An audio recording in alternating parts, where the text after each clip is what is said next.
Good morning. Hey, this is Gene Winkler coming to you from On the Corner in Marion, Kansas. I'm sorry that we haven't had a podcast out lately. It just seems like when we get into football season and everything, that school and everything going on, that we haven't had time to do a podcast.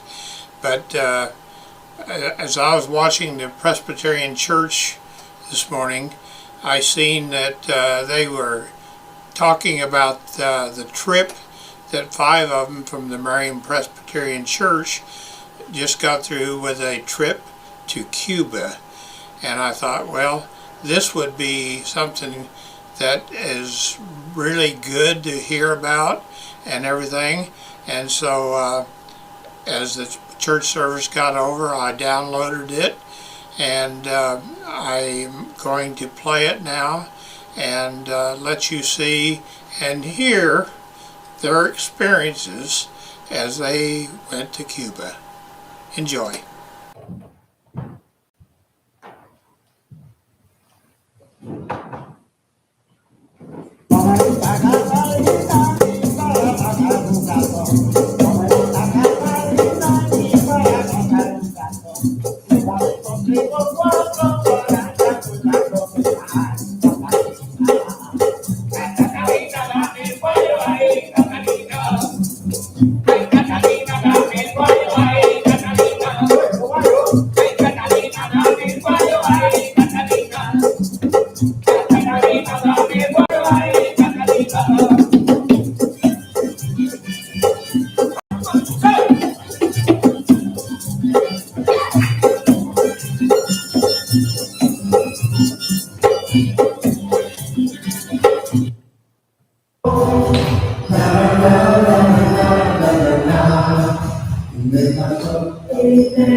All right, so first up, we're going to have Sherry come up and talk about how we were welcomed at the church.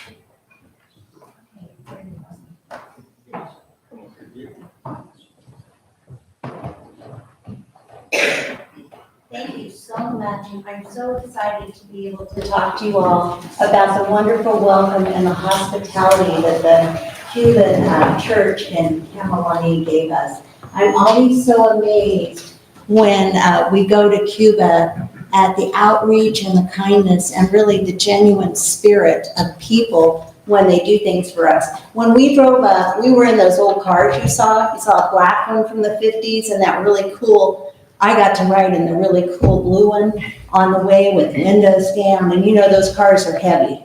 So we got to ride along and cruise on the roads. When we got there, we left our baggage and we went in, and you can see a picture up here of a white flower. That's a mariposa. It's a Cuban national flower, and it smells very good. And when we came into the church as our welcoming, there were women lining each side of the aisle, and they were holding cut mariposa flowers. And they handed us each one as we came in. And it was very moving. We came in, and then on the middle of the floor, you see the picture, there was some fabric down, and they had visited, so they knew about Kansas and sunflowers, and they had some things representing sunflowers.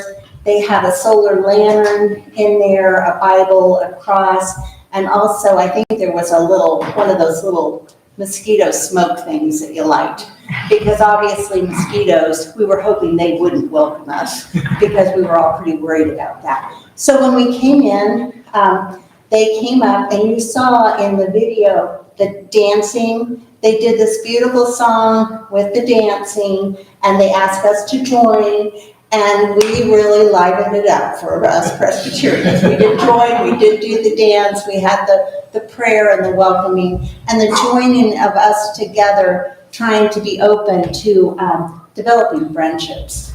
And after that, then we went into the fellowship hall where they had taken our bags, got our bags in, and we got little cups of coffee. And little cups of coffee throughout the day are a Cuban's way of showing hospitality.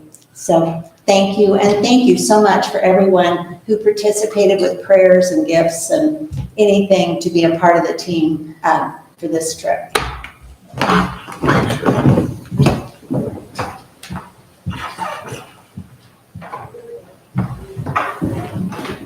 All right, Danny's going to come up and talk about the donations we took down.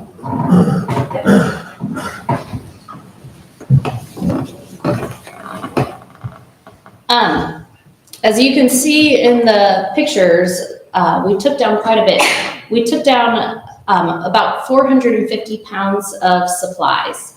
We had 9 suitcases that all hit their limit, even at the airport. I mean, we weighed things before we left, and then at the airport, you know, scales are all a little bit different. And so then we were shuffling things, and I think Tyler ended up with 6 huge bottles of Tylenol in his backpack in order for us to get everything onto the planes.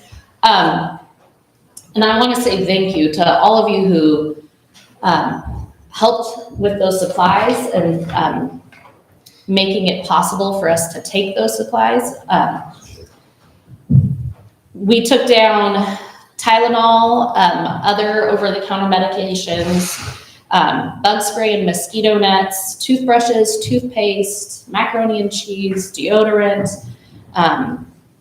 some school supplies like crayons and paper, and of course solar-powered lanterns that we used and left behind, and some solar-powered fans. Going through customs was one of our concerns, and I know that was a big prayer request that we had for you guys to be praying for.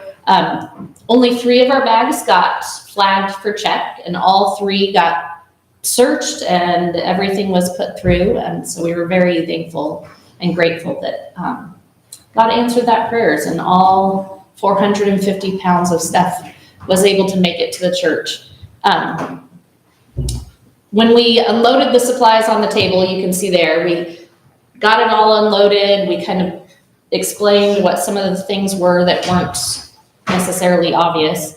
And Pastor Anir shared with us with the medicine that goes into the church office where it's locked and kept safely. And then when people come to the church to ask for medicine, they're given a little baggie with probably about 20 to 30 pills at a time instead of an entire bottle. They can't afford to give out an entire bottle at a time. Betty, who's one of the people who works at the church, and she cooked all of our meals for us, she's actually a trained pharmacist. And so Betty does a lot of the handling of the medication. People come and can explain what their symptoms are to her, and then she gives out medicine as they need it. Pastor Anir also shared with us before we got there, they were down to their last bottle of Tylenol. And anyone who comes to the church, whether they're a church member or not, and asks for help with medication, they receive that help. And so they were extremely thankful for all the supplies we brought down. We also got to see some of the supplies being put to immediate use. Pastor Anir's wife, Yuli, was still suffering pretty greatly from one of the mosquito-borne viruses. You could see just in her walk how much pain she was in. And I got to see Betty bring her a bag of medicine with some, I'm assuming, Tylenol in it and some vitamins. She was given also. One of the bottles of bug spray immediately got put out in the fellowship hall so that anybody could grab it and use it as they needed. In some of the pictures in that video, there was a woman wearing a face mask. It was her birthday while we were there, and they used supplies that we brought to give her a little birthday present. They gave her a deodorant, a toothbrush, a toothpaste, and a solar lantern that we had brought, and she was extremely grateful for those. There was another day that Pastor Anir, right before dinner, asked if we minded if he took one of the lanterns. On his way to the church for dinner, he passed by a house of an elderly gentleman and could see that the man had one candle to light his entire house that night. And so Pastor Anir was able to grab one of the extra lanterns that we had brought and take it straight to that elderly gentleman so that he could light his home. So the supplies that we brought, some of them were put to immediate use, and it was amazing to get to see that, but also know that we brought enough that it will last them for quite a while. And they were very appreciative. The other thing I'm going to talk about is home visits. There we go. We were able to do 4 home visits while we were there. Michael, who is an elder at the church and an interpreter, many of you met him when he came here. He took us to 4 different houses of church members for us to meet. The first woman we met was Ileana, and she was new to the church, and we got to go visit her home and learn about her and her family. We also met 2 sisters that are in that middle picture there, Alicia and Mida. Alicia lived on the first floor and Mina lived on the second floor of that house, and they had been members of the church for quite a few years. But one thing I should kind of explain as you look at the pictures, every time there's like a color change or a change in the columns at the front, it's a new house. So it's kind of like row houses where the houses are all attached and share walls. So in that center picture, you actually see 3 houses, because each time there's kind of a color change there or another front door, it's another house. We also got to visit, Darren, I think there's another slide. There we go. We also got to visit Jorge's mom. Jorge came and visited us. And so some of you met Jorge. He's their lay minister and one of their elders. Jorge's mom is the adorable old woman in the rocking chair. She's 94 years old, still extremely sharp and with it. And I'm short, and she came up to about my shoulder. She was tiny and extremely talkative. She talked and talked and talked and talked. And she shared about pastors that they had had at the church for many years, so she was one of the people of the church who had been there for many years, and she wasn't able to get out of her house as much anymore now that she's 94, but she was grateful to have some house guests and be able to share with us her experience of being part of that congregation for so long. We also visited two sisters pictured in the middle there, Lisette and Sylvia. Lisette is the caretaker for Sylvia. Sylvia has some mental handicap, and so Lisette is able to care for her.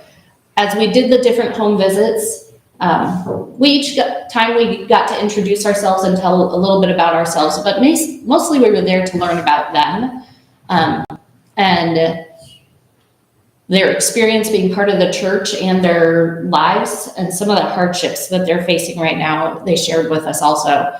Most of them had been either recently suffering or were currently still suffering from some mosquito-borne viruses, and they shared the hardship they went with that, the lack of medicine, the lack of vitamins to be able to help them fight off those illnesses.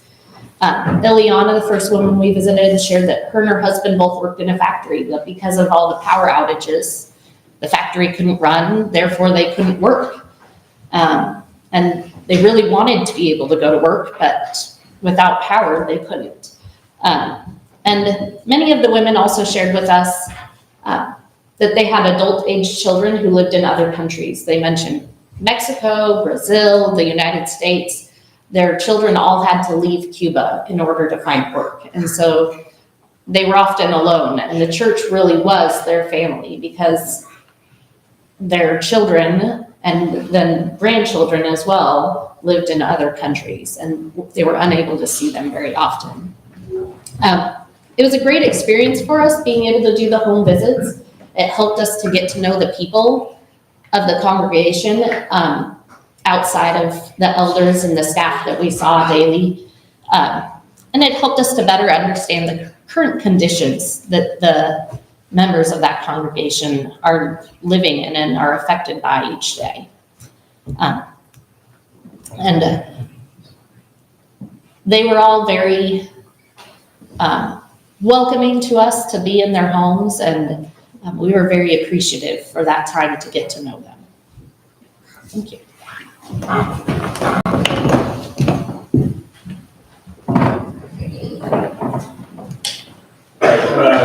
The engineer is going to come and talk to you about power. Or lack thereof. Good morning. One of the things that we experienced when we got there right off is the lack of power. Roughly while we were there the entire 6 days, I think we had about 18 hours of power in that 6 days. They have about 3 hours of power a day, but you never know when you're going to get it. It might be 2 in the morning, it might be 9 o'clock in the morning, it might be 4 o'clock in the afternoon. There's no set schedule. So one of the problems that they have as a whole entire community is at night you sleep with the lights on, because if the power comes on at 2 o'clock in the morning, you got to get up and cook for the day, or they did have washers, and no dryers, but washers, run a load of laundry, or like I said, cook. Anything else to charge your devices. So if the lights came on, you were up doing something just so that you did. So your entire daily sleep schedule and schedules is just, there's no schedule. The church does have, you can see that picture there, a small generator, like a lot of us have in our home in case the power goes out. but that's how they ran everything when they needed to when the power wasn't on. So they don't have any gasoline in the country, so this particular is diesel. They can get diesel, but it's very expensive, but there's no gas. So mosquitoes, obviously one of the reasons we had gone there, the team got cut a little short was because of the mosquito potential problem. We were fortunate by the time we got there, the rainy season was kind of on the backside. A lot of us, I think we kind of counted internally, we killed about 5 or 6 mosquitoes in our quarters. There wasn't a lot, but they were still there, just they weren't as heavy and thick as they had been earlier. So we all have mosquito netting. You can see the one picture there that we slept in, and we left all that stuff there for them to reuse. But another one of the reason I have that window picture up there, that was the outside of the window of the church, and that's how 99% of the facilities are. There's no glass. It's all just those wood shutters if you have anything. So when it comes to mosquitoes or anything else like that, they're in with you all the time. I mean, there is no barrier between you and anything else unless you have to have a mosquito net. So, next slide. One of their outreach programs here at the church is the water. They do have a well. The bottom picture there is it happens to be that little concrete vault is a well there on the grounds. And then where the big blue tank is up on the roof, you'll see 3 other concrete tanks. The 3 concrete tanks happen to be the non-drinkable water from the city. Comes from a water tower type structure about a mile away, fills everybody's rooftop units, and then you use it in your home. What I didn't get in this picture, the well actually comes to another tank that was down on the ground, and then it actually goes through that filter system that you see there. It's very similar to our city system here. It's there's a silver box on the back wall, goes through some filters, and it goes through that silver box, which is an ozone machine, treats that water, makes it drinkable. After it goes through that filtration, it goes up into this blue tank up on the rooftop, okay? It's a 500-gallon tank. The right picture there is a little spot in their courtyard that have water spigots for this potable water. Anybody in the whole entire community can come, as long as the church gate door is open, anybody can come get potable water for drinking use, cooking use, etc. The problem with that whole scenario is you got 3 hours of power a day. They need the power to run the well. They need the power to run the treatment system. So that 500 gallons goes quick. A lot of days they run out well before everybody gets what they need. So once again, huge problem with the power now causing problems with their water treatment. One of the things that they do have lined up, and it's something we'll be talking about in the future, they did have a company lined up to purchase at some point in their future a solar system. Throw in the other slide show if you want to see them later. The church is a flat rooftop and it's all tile. So they've got a nice spot for solar units. There's a cigar factory next door. We were up on the roof, you can see their solar units, and they've got a big solar array. So this church has already made contact with a company to purchase and install a set of solar units that would give them power. So keep the water going, keep everything else, functioning on their outreach program. So that's something that's probably going to come up a little bit in the future. So next slide. You saw a few pictures of the farmers market. If this is Carlson's on steroids, okay? The picture on the right there, that is about 3 blocks of their main street. Sunday morning from sunup till about noon, I think they said, usually. That's the only day a week that this farmer's market is there. But if you can imagine 30,000 people going here, because this is the only store in Kamawani. There are no stores. There's no grocery stores. There's definitely no convenience stores. This is it. When you needed to eat your stuff for the week, you came here. So you can see there's fruits. Of course, all the farmers brought their stuff in with their carts and horses. Next slide. You see there's all the pork. It was in that left hand. You have live chickens down there in the lower, either to buy to try to get eggs for yourself or have chicken. More fruits and vegetables, I think, on that upper right. Next slide. That lower left was slides. And that was about the only thing we saw in Kamawani was they do have a place that makes these shoes, these plastic slides. Middle picture there, bananas, maybe some plantains, and then like a little bread thing on the right. Next slide. Oh, that was it for me. So anyway, if you can imagine, hey, I've got to go do my entire grocery shopping on one day before church, and then I'm not going to get anything else for the next week. So it's just you have a whole different way of thinking about everything. So.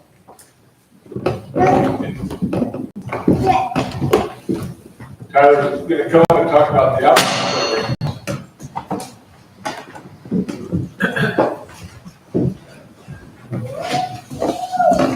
Okay, so outreach programs.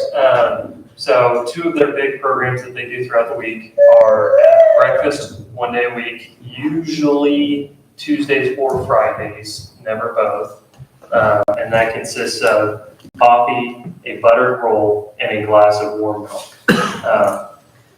They do not have access to pasteurization or anything else, and so any milk that they get is fresh from cow, and they have to pasteurize it themselves there in their facilities. And they told us that the amount of kids that would never have access to milk in general is quite large. On their breakfast programs, we didn't see any kids there because that day they had school, but normally they will have anywhere between 5 and 8 kids show up just for breakfast, and that's just the kids. Normally they'll have about 20 adults, 20 to 30 adults who show up for the breakfast program.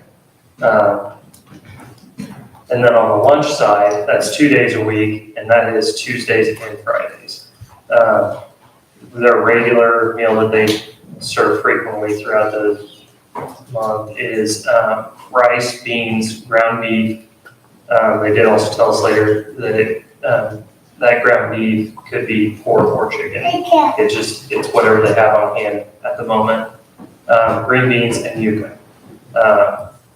The rice, beans, green beans, and yuca, that's kind of a staple for them there most of the time throughout the year. They can get that stuff pretty easily, pretty much anywhere. Unfortunately, they have seen an increase in the number of people coming to the breakfast and the lunch programs. Fortunately, they've been able to provide for a lot of those people to date. So, next slide. One of the ways that they do a lot of their own supplies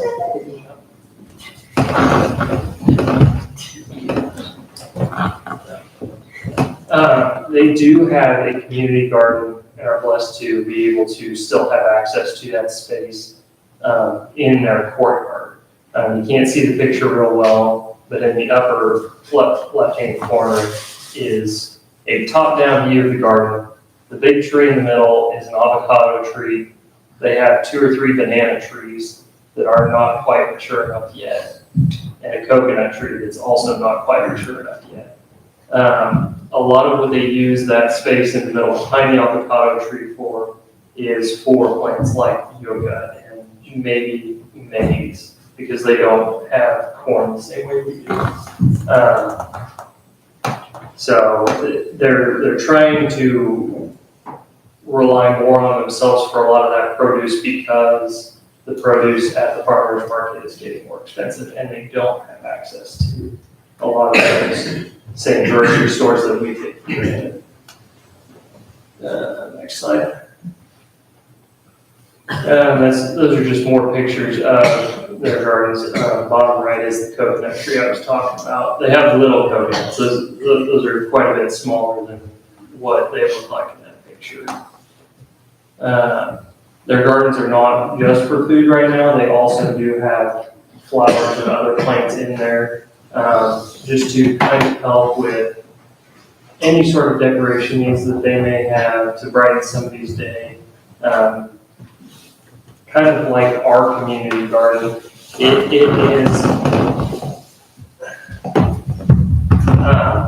is for the community, so.